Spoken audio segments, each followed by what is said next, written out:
ভারত পাকিস্তানের মধ্যে যুদ্ধ শুরু হয়ে গেছে।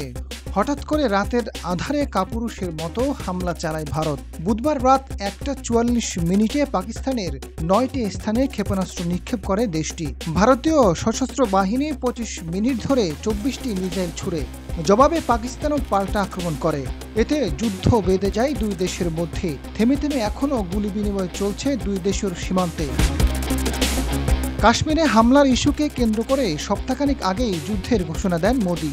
এরপর থেকেই দুই দেশের মধ্যে চরম উত্তেজনা দেখা দেয়। তবে বড় কোনো হামলার ঘটনা ঘটেনি। কিন্তু বুধবার গভীর রাতকে বেছে নিল ভারত।